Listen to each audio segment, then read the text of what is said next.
Today we're going to make a banana breakfast cookie.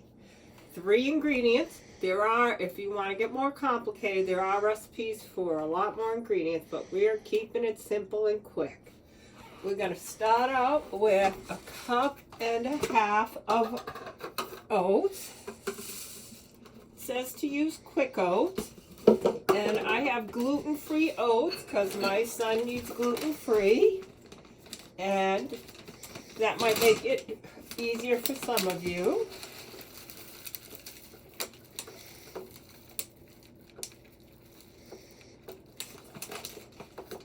Shake it down. Measure exactly a cup.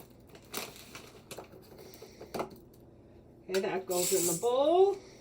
Now we need 1/2 cup, so I put it at the 1/2 cup mark.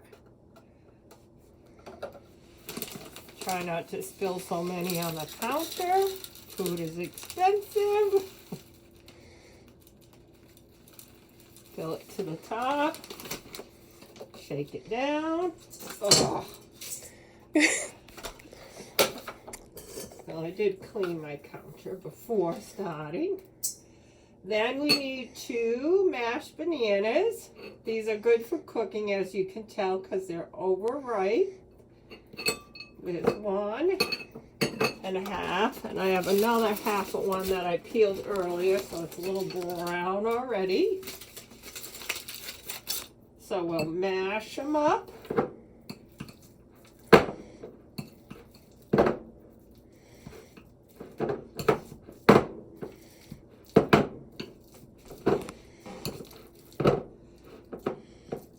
I'm going to take out a pot that looks a little too brown for my liking.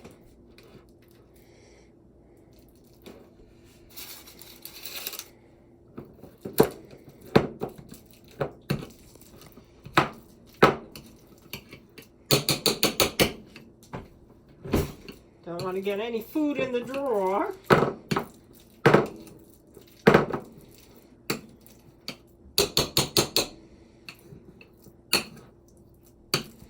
I already turned the oven on to preheat it at 350 degrees.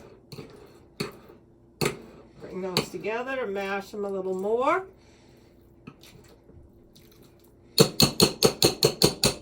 So you just use your standard masher. You can use a fork too. Sometimes I've just done it with a fork. Whatever you have, that'll mash it up.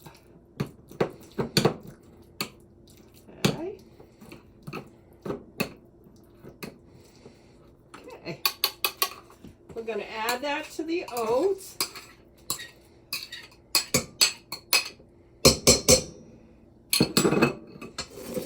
We're going to mix that together till it makes like basically a dough.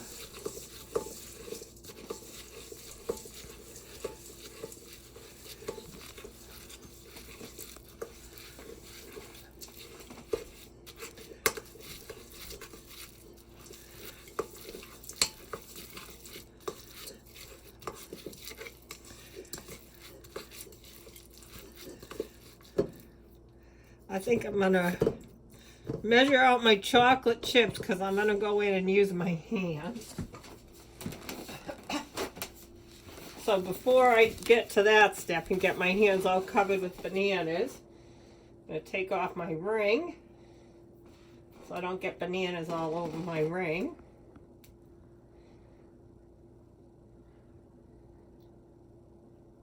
Hopefully.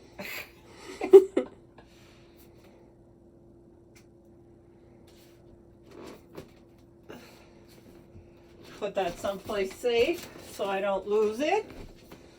I'm going to take parchment paper.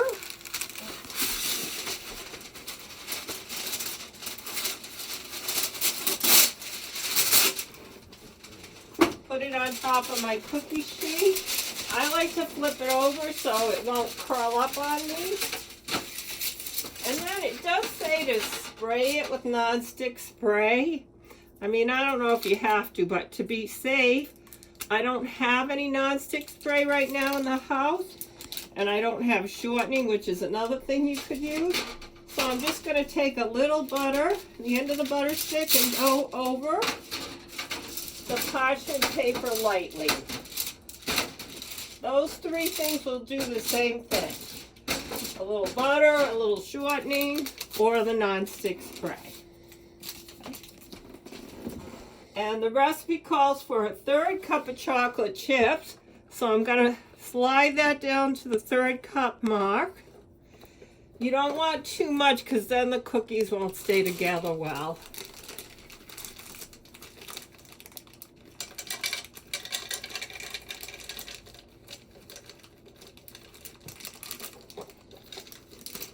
Okay. So now I'm going in with my hands.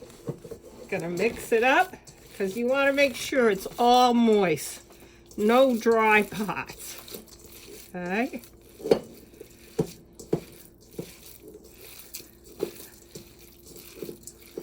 If we were at school making these for other people, we'd be wearing gloves, right?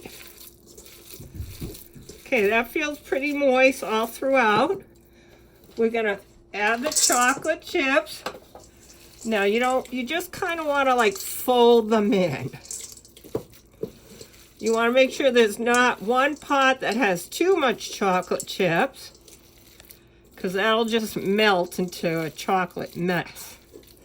And you want to make sure every pot has chocolate chips, like there's no chocolate chips there. So let's spread them out.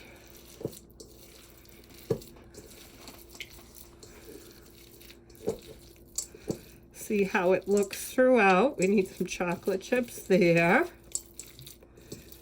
Okay. Now, if you wanted to make it even healthier, instead of chocolate chips, think about what else you could add. Dark chocolate is healthier than the milk chocolate.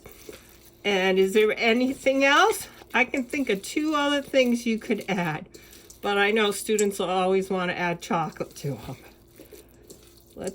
You think about it while I keep mixing these, and then we'll discuss it. I think that looks good. Okay. The recipe says we should get 12, but I did cut the recipe in half. So we might not get quite 12. We're going to make it a little ball.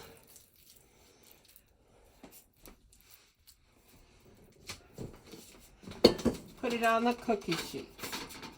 Okay. I'm going to flatten them a little bit.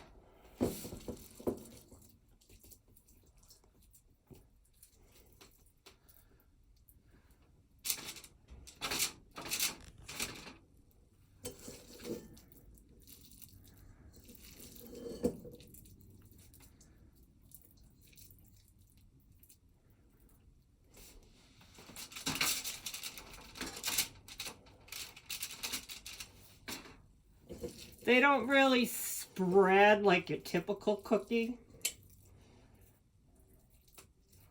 So it's not like you have to worry about giving them too much room in between. We might still get 12 cookies.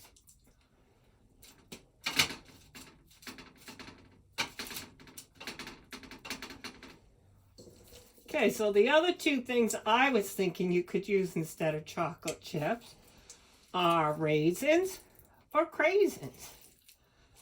And let me know what else you can think of. That's what comes to mind for me.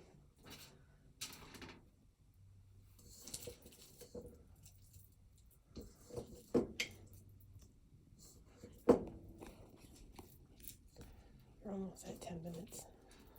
All right, so I'm going to finish these, put them in the oven, and then I'll show you a picture of them when they're done. Say bye. See you in 10. Check the cookies. Everybody here says they smell good. Whoops. I think they look good. So we're just going to let them cool, and then we're going to try them. See, you cook them till they're a little golden, and once they're cool, we'll try them.